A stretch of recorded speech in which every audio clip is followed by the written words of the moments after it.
Sariman mudeng ora? Ketoprakmu lho lampune wake ngene lho, Gus.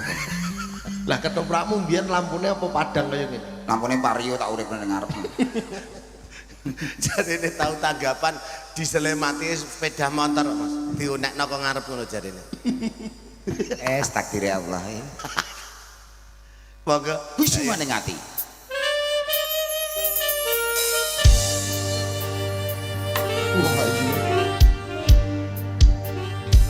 tresnaku mung kanggo sliramu. Tuh wong ayu.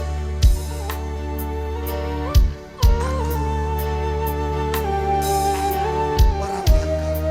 Oke. Ora bakal.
suarane penak, sone penak. Wah. Ya, emang nyanyi nah. Sekali-kali Oh, iya. Sekali-kali. anu Mas Hariman aja Monggo. Sumane ati wis ora sepo enake. sampean. Wes ayo derek derek. Loh, kok dereke bendera. Apa? Licik nah. Satu kali Oh, iya. mencoba. Perahu layar, Mas. Perahu layar. Suara ndoke enak tenan-tenan. Nyanyi kira perahu layar. Loh. Perahu layar minangkani pemundut. Oh iya diaturi. Tambah sak lagu perahu layar. Cocok. monggo. Mas Hariman yang Kang Indun monggo. Monggo. Majurono lho, Mas. Oke. Ingkang nyekar panjenengan. Siap. Perahu layar ya. Aku tak lungguh. Kowe mainmu ning ndi? Mbok tabuhi ta ora lah aku iki. Lek kowe mainmu ning ndi? Nanti. Dagelan ra sepel blas. Kali ya. Nek takoki mainmu nang ndi iki nang gerdu apa nang ngene. Kan ora dicekel ngono lho. Lali. Aku marah gak tau main. Perahu layar. Layar.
Ora jemu-jemu karo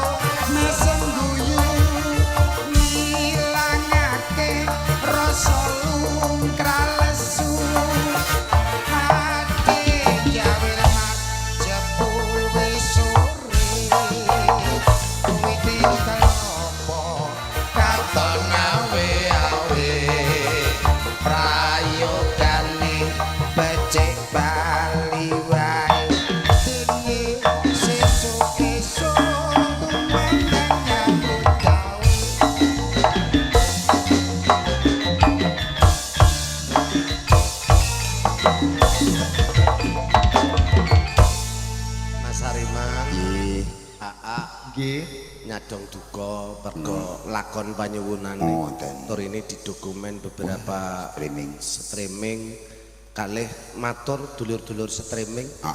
Ingkang gadah jadwal Wahyu Manggala bencang wonten Telaga Wungu dipun undur waktunya nggih. Dados kita Wahyu Manggala besok pagi ora sowan nang nggone Telaga Wungu. Diundur waktunya nggih.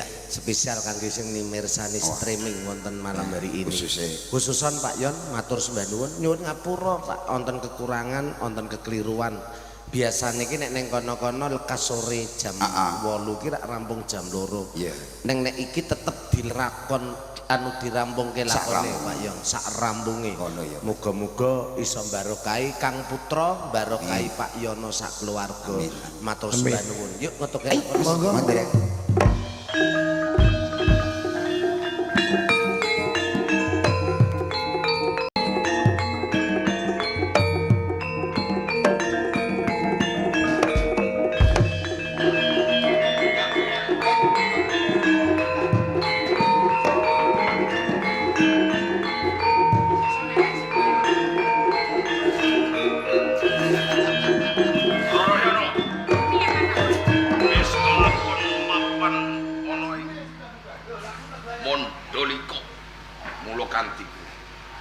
Gelem kowe lagi karo aku.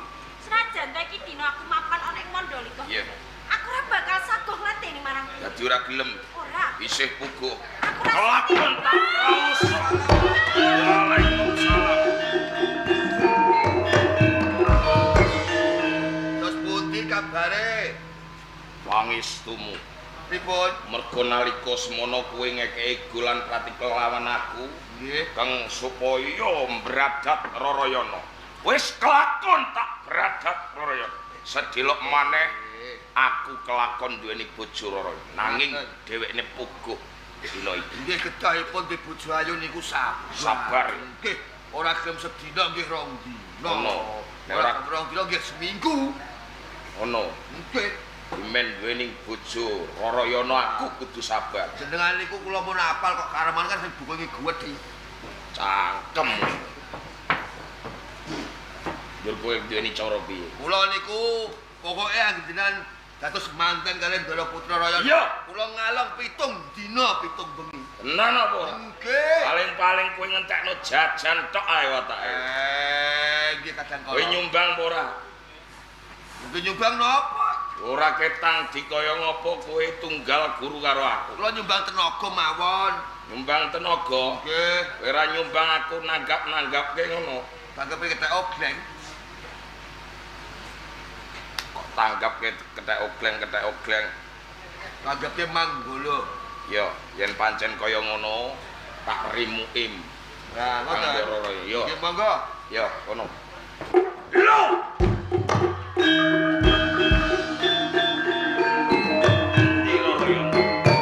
Yancingan.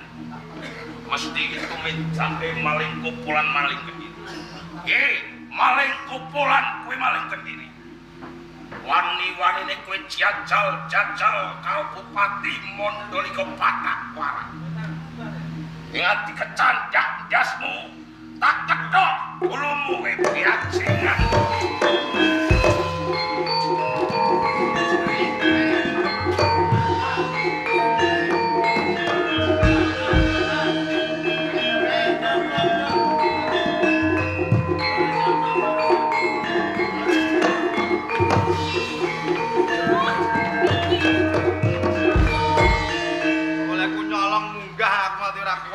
Surung. Kaya nyurung teleler nabi. Nyurung. Lakon nyelametno Ndara Rarayana. Nah, rening Drayana sing tangane awake dhewe. Ayo. Suare Maling kumpulan kendiri. Yancingan kowe. Ngapain ini? Assalamualaikum. Ora assalamualaikum. Wani jajal-jajal karo Bupati Patak Warak. Wis sing ngekeki go praktikal kanggo aku kang supaya nyolong. Lho kok kowe njaluk baline Rarayana iki karepmu piye? Nggih, jujur mawon. Wong Islam niku bentuk ngapusi. Iya. Kula panjen mupu saya beranipun Ndara Sunan Ngerang.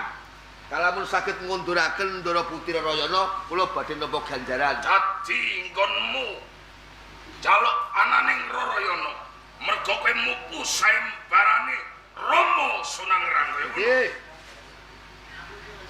Yen pancen kaya ngono, kowe dadi watu sandunganku, konku pengen kowe karo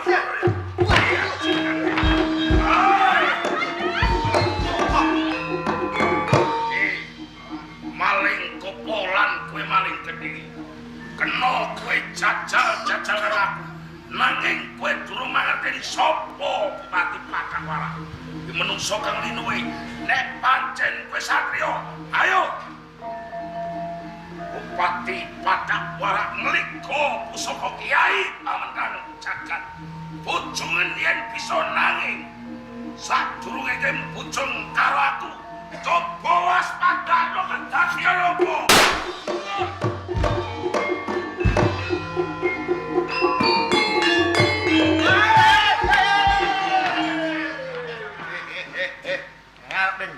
Arep nggudat Pandawara karo Rayana. Segara Mbak Gedhe lho. Ben lho, aku iki rumangsani bodho dipinterno. Ya to? Nek ya dipetung bathiran rugine jegur sampean kelep mati aku kelangan ngambil dulur. Upama aku mati, hidup-hidup aku nglabuhi kasudaran Ngerang. Wis, enteni yen pancen patiran uripku tak pasake Gusti Allah. Tak dene kene. Dan kene, ojo lunga saka papan kene ya. Dadi lho.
Iki wis mati apa isih urip? Nalika kula niku leledang wonten sak pinggire dhisik. Kula niku ngertos pawongan ingkang dipun gulung ombak. Satemah dipun seret wonten ing pinggir dhisik samudra. Saya sak sampunipun kula taliti niku tasih wonten sendhekipun. Iya. Isih urip. Lah nggih. Mula mesake coba tak usah kana. Kados ngaten nggih.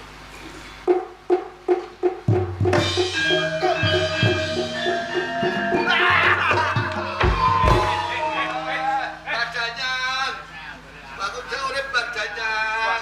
Badanyan. Rupane kaya Kuwi ngerti ora? Iki sing jenenge kompor sedang datuk. wah nganggo gelang mas barang. Pancen kaya ngono. Ora susah kowe wedi kelawanan. Nggih. Senajan wujudku kaya ngene, aku iki sawening paburon ana ing pulo Seprapat kang jejuluk Kilodang Datuk. Nggih kula matur nuwun. Sapa jenengmu kowe? Kula maling kopo. Maling kopo. Nggih. Ngerti yo kowe mau kabulungi ngombak rahayune. Muridku wiro bisa ngerteni kelawan kowe. Jur nganti kowe digawe papan kene kemau. Nggih kula matur nuwun nggih. Apa-apa jenenge wong urip iki jare diwajibke tulung-tinulung. Nek ngono aku barengi aku lali dalane, ya. Dalane ndi? Rono. Ya kaya nyebrang samudra. Ayo. Lah iya kok nggo ketek. Nggih, ing pucuk pancen kula iki wajib. Maling kok. Nggih. Sawise kowe bisa ndak kuwi. Apa kowe kepengin bali ning omah? Boten ning ujug saking omah niku panjenengan niku ajeng yen wonten ing pulau seprapat nanging lagi teng pinggiring samudra kagulung ombak kala wau. Kowe kepengin ngangsu kaweruh, Nggih, kepengin meguru ana ing ngersah. menika leres. Ya, aku ora kabutan nampa murid kowe. Mung wae maling apa? Nggih. Yen wis dadi murid ing pulau seprapat, sepisan iki kudu ndarbeni ati kang jujur. Tungkap kaping pindho kudu manut perintahing guru. Kang pungkasan iki ora kena colong cukup, ngerti? Nggih, nggih. Ya, kanggo pendadaran umpama ibarate mas kowe bakal ndak leler. Aku bakal netepi wajib tapa ngrombak. Kowe ndak kongkon jaga kae tumbak guntur geni. Lan iki buku wasiat. Aja pisan-pisan kowe wani buka utawa ngorak-ngarik buku iki. Pisan. Tungkap kaping 3 aja pisan-pisan kowe wani grayang lawan tumbak guntur geni. Ya. Nggih, tatur dawuh. Piro? Nggih. Ayo dereke aku. Netepi wajib ngrombak.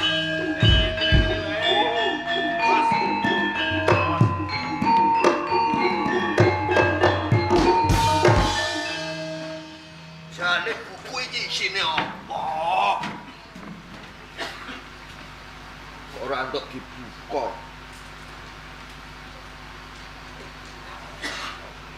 Lho.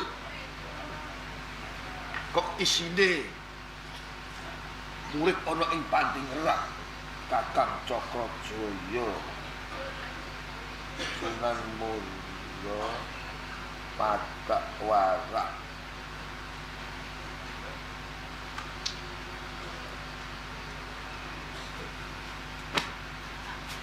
Rangkei.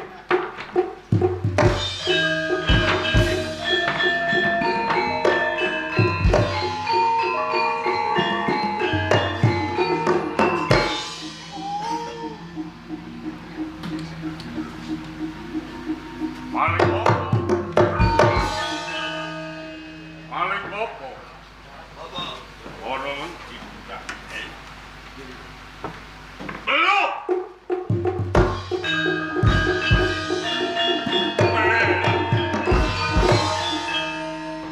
Tumbak guntur geni ora ono ing plak. Bela dalah. Buku uga diurak-arik. Weh, yen ngono kabeh iki saka tumindake maling kopo.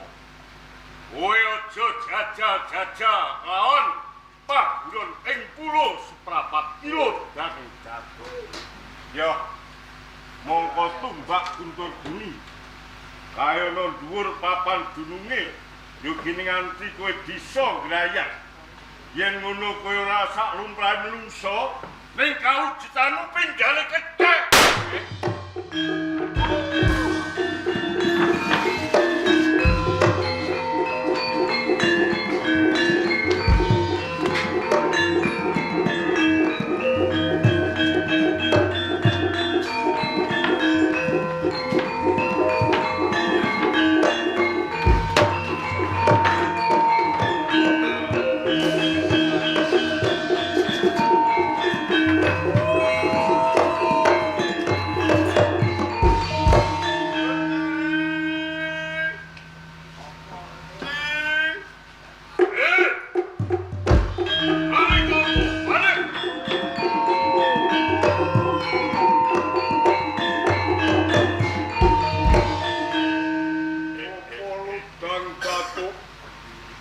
Kenging menapa panjenengan mungko lampah kula dirutang tatu.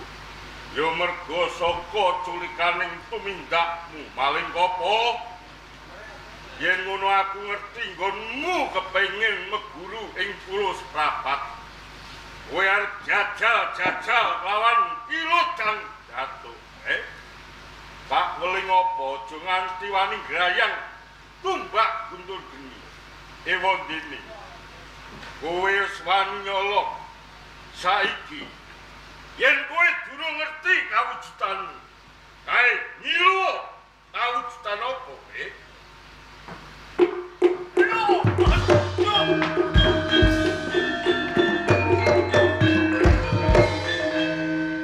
Popolodang Datuk, menapa selami gesang kula kawujudan kados ngaten pun. Ya merga saka tumindakmu nganti ketrucut sabda. Paling apa? Sepisan kowe wani ngurak-ngarik buku. Ping pindho kowe wani nyolong tumbak guntur geni. Tenane darbe karep apa, Kula kepengin mejahi patak warak apa. Pengen mateni patak warak. Ngaten inggih. Dosa kaluputane patak warak apa nganti kowe pengen mateni, Nalika semanten kula mupu giri sayembaranipun Ki Ageng Ngerang. Bilih patak warak sampun wani bradat kalian kusumaning Ayu Rarayana. Menawi kula saged mejahi patak warak sarta mangsuaken kusumaning Ayu Rarayana, kula dipun ganjar Ki Ageng Ngerang. Dadi cetane sira mupu sayembara Rama Ageng Ngerang. Katun inggih. Kowe kepengin nyelametake kadangku Rarayana. Katun inggih. Wong saiki dadi regemaning si Bupati Mandalika patak warak. Menika leres. Ya, maling apa? Kowe bisa bali wujud kaya Dik Minyuni. Sarati. Siji mengko yen kowe ketemu kelawan Adipati Patak Warak. Tamanono tumbak guntur geni. Yen wis wadi ing Glodha getihe Patak Warak Gunung Keramas. Mbok menawa ya kuwi dalane kowe bisa bali wujud kaya wingi. Mereka sumekaten kula nyuwun pamit. Tindak.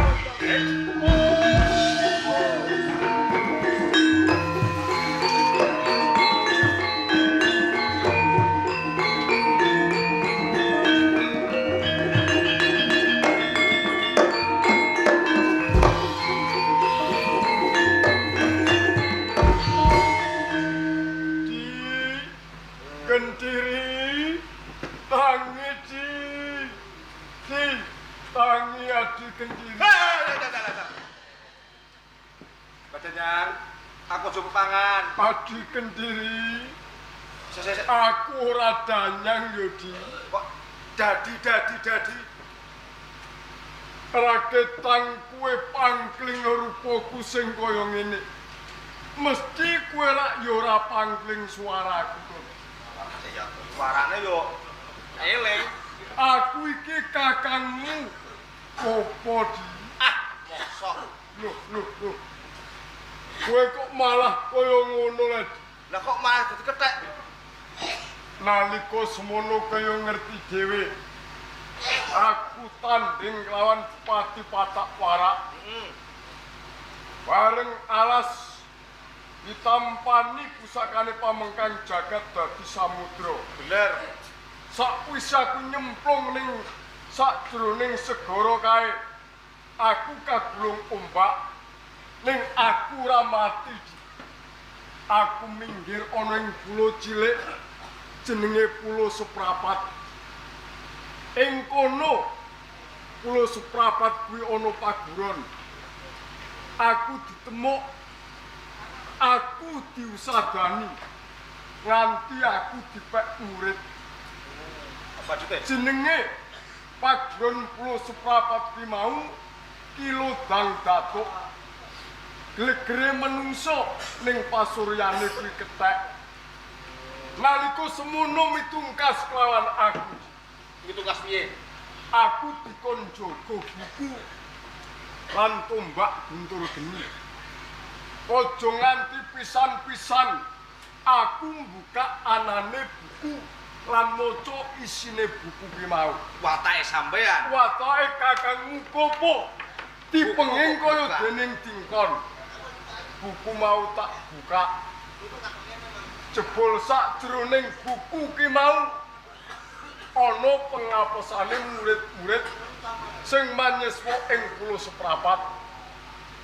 Wiwit pisanan Pulau Jati. Pulau Jati yo ning kono. Cakrajaya yo ning kono. Cakrajaya yo ning kono. Sunan Muria yo ning kono. Yo manyiswa ning kono. Bareng keng pungkasan kok ana jeneng Patak Warak. Pengapesane Patak Warak patine tombak guntur geni. Lah apa sampean kawujudane ngene terus? Lah ora. Aku bisa bali kaya uduk wingi-wingi. Kalamun wis iso adus damas ludiraning Patak Warak. Tenan. Hei, Patak Warak, kangen Ji. Iki lho dekono maling toko maling Gendiri. Jaluk Narayana. Ya jingan. Apa maling Gendiri? Ngendi kakangmu maling kopo? Sapa? Warak. Mung trimo kethek sing arep ngedepi karo aku. Ayo, 1000 kethek ora bakal mundur. Mati aku.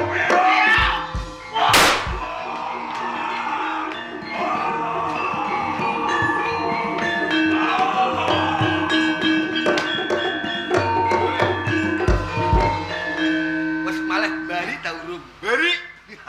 Ajek. Ajek. Nah, mulane aku iso maleh kaya dene wingi uni kalamun aku Adus getihe Patak Warak. Patak Warak. Nah, ngene Ji. Kepiye? Wingi kuwi Bapa Ngerang nganakake sayembara. Kalamun bisa ngundurake Ndara Rarayana, ki ana gandaran loro. Bumi karo wanita. Lah kowe milih ndi wong kaya adikku sing tak nyambut takjak nyambut gawe. Nek aku yo milih bumi ae, Kang. Uga wedokan. Wedokan yo nek ora duwe bumi mbok papano ning ndi? Wis deal ya. Deal. Aku kowe milih bumi. Milih bumi. Nah, sing Ndara Putra Rayana dadi HE. Sunan Muria. Sunan Muria. Nah, mula kanthi kuwi sireping Angkara Ayuh kabeh kaluputan dipendhem ana bini para kura. Muga-muga nukulake karahayon lumarep ingkang Bapak Hamengkugati sakramungipun nimbali Wahyu Manggala kaparingan seger waras panjang yasa lan tambah ing rezeki. Awetan sampun purna. Awetan